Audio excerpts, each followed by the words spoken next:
আমরা এক রুমে 4 জন থাকি, আমার রুমমেটের বয়ফ্রেন্ড, তাকে যদি, বয়ফ্রেন্ড শব্দটির উচ্চারণ হওয়া উচিত নয়, আপনার রুমমেটের জেনার সঙ্গী বলতে পারেন আপনি, সে যদি তাকে কোনো খাবার দেয়, সে খাবার আপনাকে খেতে দিলে আপনার জন্য তা খাওয়া যায় হবে কিনা, না খেলে যদি সে রাগ করে তাহলে করণীয় কি?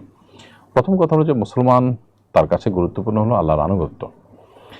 কোনো মানুষ যখন হারাম সম্পর্কে লিপ্ত, তখন হারাম সম্পর্ক যার সাথে করছে, সে যত প্রকার উপহার উপঢৌকন দেবে, এগুলো সবগুলোই হারাম সম্পর্কের লেশ ধরে বা রেশ ধরে।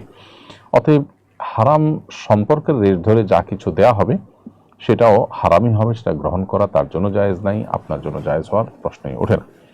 কারণ এগুলোর মধ্য দিয়ে তাদের হারাম সম্পর্কটাকে তারা আরো সুদৃঢ় করে। অতএব এখানে কোনো প্রকার ইনভলভমেন্ট, সেটাকে গ্রহণ করে অ্যাপ্রিসিয়েট করা, এটা কোনোভাবে আপনার জন্য জায়েজ হবে না, এটা অন্যায় কাজে, হারাম কাজে সহযোগিতার শামিল হবে। বিধায় এটি আপনাকে অবশ্যই অ্যাভয়েড করা উচিত, এবং আপনার বান্ধবীকেও আল্লাহর বাধ্যতার পথে যেন তিনি আসেন, সেজন্য তওবা করে তাকে পবিত্রতার পথে ফিরে আসার জন্য আপনি দাওয়াত দিবেন। তারপর তিনি নাখোশ হন, সম্পর্ক তার সাথে ছিন্ন হয়ে যায়, তাতে কিছু আসে যায় না। আমরা মানুষকে ভালোবাসবো আল্লাহর জন্য, এবং কারোর সাথে সম্পর্ক ছিন্ন করলে সেটাও করব আল্লাহর খাতিরে। সংবাদ